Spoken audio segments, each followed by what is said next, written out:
예, 우리 이제 오늘 성원이 됐기 때문에 우리 민심동행 상임지도부 제2차 회의 개의하도록 하겠습니다. 예, 오늘 지도부 모두 발언이 있는데요. 오늘 저부터 모두 발언을 시작하도록 하겠습니다. 사랑하고 존경하는 국민 여러분, 민심동행 창단준비위원장 신인규입니다. 민심동행 창준이는 지난 11월 1일 중앙당 발기인 대회를 시작으로 숨가쁜 일정을 소화하고 있습니다. 창준이의 실무 작업과 함께 더 많은 분들과 좋은 정치를 펼치기 위해 마음을 한 곳으로 모으고 있습니다. 이번 주 내로 창준이의 후원회도 개설을 해서 더 많은 분들의 참여의 문을 열어갈 예정입니다. 대한민국은 정치가 문제입니다. 문제 정도가 아니라 아주 심각한 위기 상황입니다. 집권 여당은 책임감을 상실했으며 제1야당은 존재감을 잃어버렸습니다. 특히 국민의힘은 혁신이라는 간판만 걸어둔 채 기존 권력과 새로운 용상 권력 사이에 권력을 둘러싼 줄다리기만 지속하고 있습니다. 집권을 했으면 나라를 잘 경영할 비전과 개혁 방향을 제시해도 시간이 모자랄 텐데 국민의힘은 국가 경영에는 아무런 관심이 없습니다. 그저 각자의 사리사욕만을 위해 권력을 잡기 위한 암투만 있을 뿐입니다. 정치인들은 국민들을 바보로 생각합니다. 아무것도 모를 거라고 생각합니다. 그래서 선거라는 위기만 모면하면 또다시 자신의 권력을 연장할 수 있다고 착각합니다.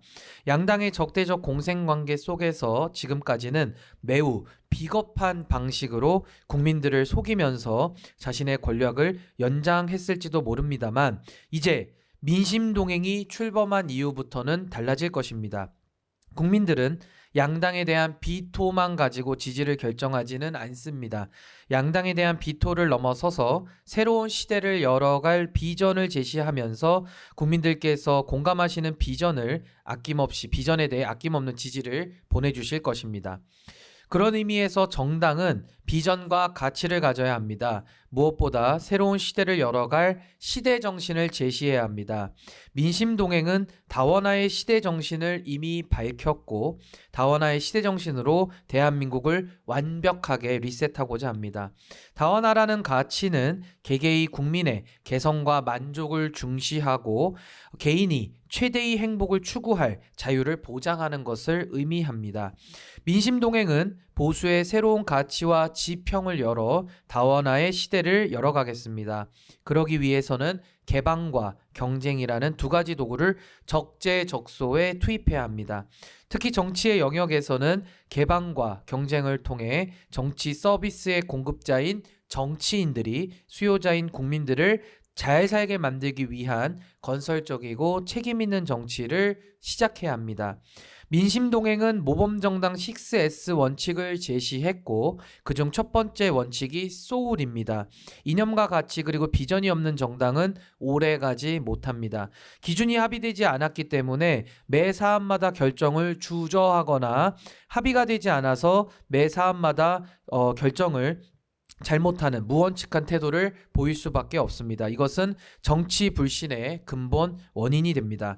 정당은 확고한 이념과 비전을 국민들께 먼저 제시하고 그것을 이룰 구체적인 실행 방안까지 만들어야 합니다.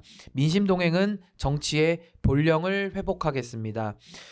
회복이 불가능할 정도로 망가진 한국 정치를 바로 세우기 위해서는 우선 정당이 바로 서서 국민을 위해 일할 정치인들을 배출해야 합니다.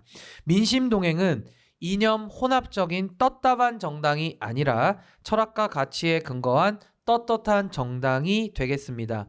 어느 문제 앞에서도 비겁하게 피하거나 무원칙한 철학으로 언어의 혼란을 가져오지 않을 것입니다. 국민들이 바라고 원하시는 원칙과 소신의 정치 세력으로 인정을 받아서 대한민국의 다음 시대를 이끄는 유일한 수권 세력으로 거듭나겠습니다. 감사합니다. 다음은 우리 김현수 위원님 발언하시겠습니다.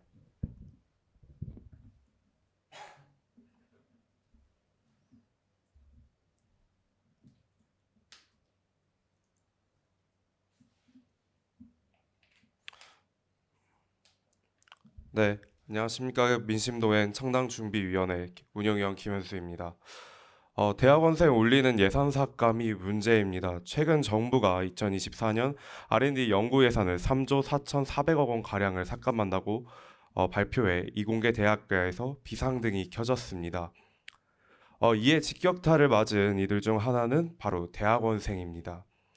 예산 삭감은 인력 감축으로 이어져 고스란히 학생 연구원들에게 피해가 갈 것입니다. 이러한 R&D 연구 예산 삭감은 비단 이공계 학생들만의 문제는 아닙니다. 대학 논문 구독 예산도 삭감되었습니다. 이는 대학 라이선스 사업으로 대학 교수는 물론 대학원생들이 국내외 해외 학술지와 저널, 학술 논문 등 연구에 필요한 자료를 구독할 수 있도록 지원하는 제도입니다. 이에 연구자들은 최신 논문이나 연구 자료를 확인하는 데 문제가 발생하면서 기초 연구가 붕괴되고 학술 연구에 현실적인 어려움에 직면하고 있습니다. 지역 편차 역시 크게 나타나고 있습니다. 국내의 1위인 도시인 서울과 부산 각각을 대표하는 서울대와 부산대의 학술 데이터 구독 종수는 90종과 44종으로 2배가량이 차이가 났습니다. 이에 학생 연구자들은 유로 논문을 개인 또는 공동으로 구매하여 함께 자료를 보고 연구하고 있는 것으로 확인되었습니다. 미래 세대인 신진 청년 연구자들과 지방대학의 몰락을 부추기는 대학 라인서스 예산 삭감이 하루빨리 철회하시기 바랍니다. 저도 현재 대학원에서 공부를 하고 있고 대학 교수로도 일을 하고 있지만 제가 실제로 겪은 사례입니다. 이것들을 실제로 봤을 때 많은 청년 연구자들이 대학과에서 연구랑 이런 것들이 많이 삭감되게 되었고 저희가 많이 어렵게 되었습니다. 지난 저희 민주심동행 지도부는 11월 6일 날 대전 현충원에 참배한 후에 대전에 있는 기초과학연구원을 같이 방문했습니다. 그래서 과학기술의 강국인 우리 대한민국의 역사를 한번 보았고요. 현실도 많이 바라보게 되었습니다. 그래서 저희 민신동행 지도부가 저희 신인규 위원장님과 함께 앞으로도 더욱 청년 연구자들을 위한 정책을 마련할 수 있도록 노력하겠습니다. 감사합니다. 네, 다음으로 우리 이성주 우리 위원님 발언하시겠습니다.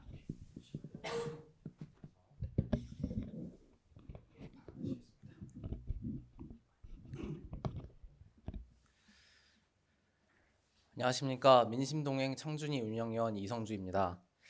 그저께 13일 국회 예산결산특별위원회는 첫 예산안 조정 서호위원회를 열었습니다. 이번 주에는 감액 심사를, 다음 주 증액 심사를 거쳐 오는 30일 예산안을 의결하게 됩니다. 656조 9천억에 달하는 내년도 예산은 단순한 숫자의 문제가 아니라 우리 국민의 삶과 직결된 중요한 사안입니다. 이에 여야가 협력하여 국민에게 실제로 필요한 부분에 집중하는 것이 중요합니다. 올해 예산 심의 과정에서 여야는 연구개발, R&D 예산, 저출산 관련 지원, 지역 화폐 확보 등 여러 분야에서 의견 차이를 보이고 있습니다. 특히 심사 첫날부터 여야 간 갈등이 매우 심했던 검찰 특수활동비와 법무부 인사정보관리단 예산과 같은 쟁점 사항들은 더욱 심도 있는 논의가 필요합니다. 이러한 상황 속에서 우리가 잊지 말아야 할 것은 정치는 결국 국민을 위해 존재한다는 사실입니다. 우리의 결정은 단순히 정치적 이익을 위한 것이 아니라 국민의 복지와 국가의 미래를 위한 것이어야 합니다. 따라서 여야가 상호 존중과 이해를 바탕으로 협력하는 것이 필수적입니다. 그러나 최근 정치권에서는 날선 막말과 대립이 계속해서 이어지고 있습니다. 근 며칠간 한동훈 장관과 송영길 전 대표를 비롯한 민주당 의원들은 서로를 향해 정치를 후지게 한다, 어린 X 등 막말 퍼레이드가 계속되고 있습니다. 정치적 대립과 막말은 이제 그만두고 우리 모두가 한 마음을 향해 나아가야 합니다. 건설적인 대화와 협력을 통해 예산안 심의에 임하십시오. 이는 우리 모두의 책임이며 국민에 대한 약속입니다. 우리의 공통된 목표는 국민의 삶의 질을 향상시키고 더 밝은 미래를 향한 토대를 마련하는 것입니다. 이를 위해 각 정당과 의원들은 개인적 이해관계나 당파적 대립을 넘어서야 합니다. 이번 예산 심의 과정에서는 과거에 부족했던 협치를 개선하고 진정으로 국민들이 필요로 하는 것에 초점을 맞춰야 합니다. 이를 통해 우리는 더 나은 내일을 향한 길을 걸을 수 있을 것입니다. 감사합니다. 네, 안녕하십니까. 민심동행 창당준비위원회 조직국장 조직국장님이고요. 장인혁입니다. 저희 운영위원회 민심동행 비상임으로 참여하고 창당준비위원회 계시는데 출범 후 오늘 발언을 일주일이 청해 지났습니다. 드릴 거고요. 예, 준비되시면 민심동행은 발언 시작해 현재 주십시오. 기존의 패러다임이 아닌 준비됐을까요? 새로운 네, 발언해 형태의 주십시오. 설계를 지어지고 있습니다. 기존 정당들과 차별화를 둔 정당으로서 완공이 되었을 때는 새로운 소통의 방식으로 새로운 정치 문화를 만들어가게 될 것입니다. 대한민국 정치를 바꾼다면 국민 여러분들께서는 어디서부터 바꾸시겠습니까? 매번 반복되는 눈 가리고 아웅 형식의 선거 문화와 정치인들로부터 바뀐 것은 무엇입니까? 더 이상 속지 않고 조금 더 건강한 정치 문화를 형성하려면 전반적인 시스템이 바뀌어야 합니다. 정치가 해야 할 일은 권력을 잡고 세력을 만드는 것이 아니라 민심을 듣고 국민이 잘 살아갈 수 있도록 유도해주는 역할이 있다는 것을 잊으면 안 됩니다. 현 상황에 제일 시급한 것은 정당을 새롭게 디자인해서 건강한 정치를 할 수 있도록 하여야 합니다. 정치인이 어깨에 짊어져야 하는 것은 5천만 국민이라는 책임감을 잊어서는 안 됩니다. 이상 모두 발언을 마치겠습니다. 감사합니다.